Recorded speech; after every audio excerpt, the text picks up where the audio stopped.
ఈరోజు ఉజ్వలజ్యోతి కిచెన్లోని ఆనబకాయ పప్పు అండి. చాలా టేస్టీగా ఉంటుంది. ఒకసారి ట్రై చేయండి, లైక్ చేయండి.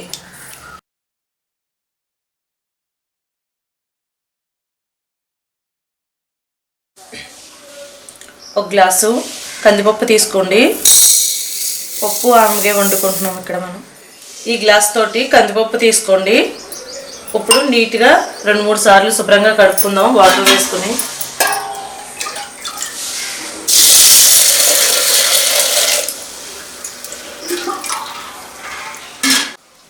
ఇలా నీట్గా వాష్ చేసుకున్నాక ఇందులో వాటర్ తీసుకుంటున్నాను.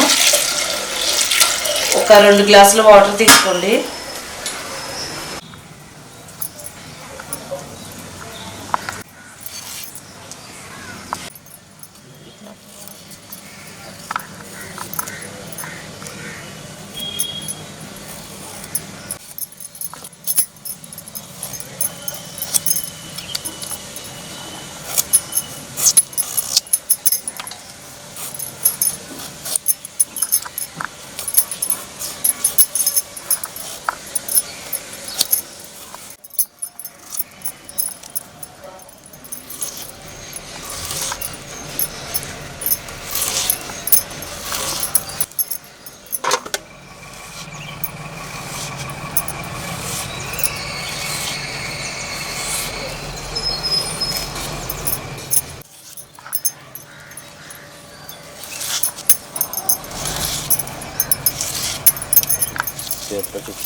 ఆనబకాయ ముక్కల్ని ఇలా కట్ చేసుకోవాలి.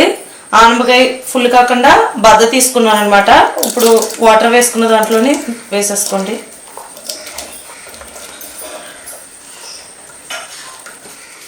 ఒక ఉల్లిపాయ తీసుకున్నాను, 4 ముక్కల కింద కట్ చేసుకోండి, ఇందులో వేసుకోండి. అలాగే 7 పచ్చిమిరపకాయలు తీసుకున్నాను, పండినవి తీసుకోండి, టేస్ట్ బాగుంటుంది. అలాగే పెద్ద సైజు టమాటా ఒకటి తీసుకోండి, పండినది. 1/2 టీ స్పూన్ పసుపు వేసుకోండి. 1 స్పూన్ కారం.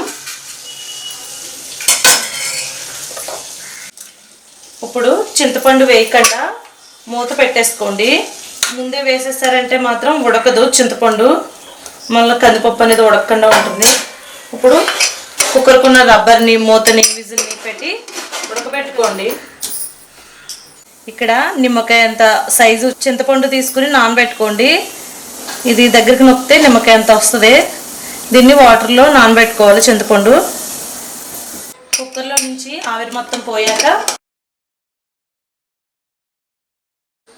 పప్పు అనేది ఈ విధంగా ఉడికింది కదా. మనకి చింతపండు వేయలేదు కాబట్టి ఇంత మెత్తగా ఉడికింది. చింతపండు వేస్తే కనుక తొందరగా ఉడకదనమాట. ఇప్పుడు ఇలా పప్పు ఉడికింది కదా బాగా, ముందుగా నానబెట్టుకున్న చింతపండు రసాన్ని మొత్తం వేసేసుకుందాం. వేసేసాక ఒకసారి కలుపుకుని రుబ్బుకుని అప్పుడు తాలింపు చూద్దాం. వేడిదానికి కూడా చింతపండు అనేది పడుతుంది. లేకపోతే మీకు డౌట్ ఉంటే కనుక స్టవ్ మీద పెట్టి ఒక ఉడికించవచ్చు. స్టవ్ ఆన్ చేసి ప్యాన్ పెట్టుకుని అందులోని వేరుశనగ నూనె వేసుకుంటున్నాను. నేను ఇక్కడ పప్పులోకి కొంచెం ఎక్కువ ఉంటేనే పప్పు టేస్ట్ అనేది బాగుంటుందని ఎక్కువ తీసుకున్నాను. ఎల్లుల్లిపాయలు చితక్కొట్టుకొని 7 ఎల్లుల్లిపాయలు వేసుకుంటున్నాను. ఆవాలు 1 స్పూన్, అలాగే 1/2 టేబుల్ స్పూన్ జీలకర్ర, 1/2 టీ స్పూన్ శనగపప్పు వేసుకోవడం వల్ల టేస్ట్ బాగుంటుందని తీసుకున్నాను. మీకు ఇష్టమైతే వేసుకోండి, లేకపోతే స్కిప్ చేసేవచ్చు. అలాగే ఎండుమిరపకాయలు ఒక 4 తుంచుకుని వేసుకోండి. ఇప్పుడు ఇవన్నీ కూడా దోరగా ఫ్రై చేసుకుందాం.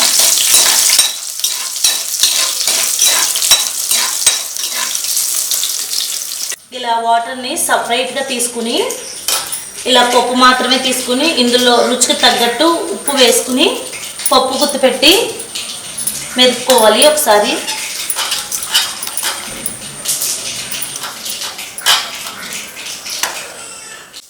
కరివేపాకు ఒక 5 రెమ్మలు తీసుకోండి.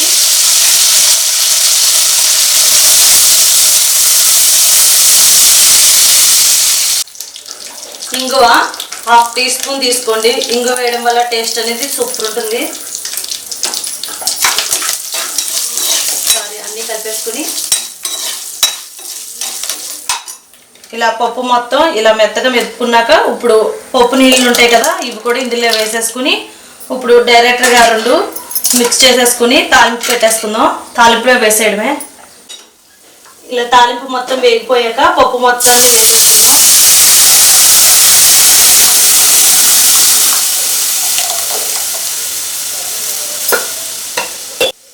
ఇప్పుడు ఒకసారి మొత్తం కూడా కలిపేసుకుందాం. అసలు ఆ పప్పు అయితే సూపర్ వచ్చింది నిజంగాను.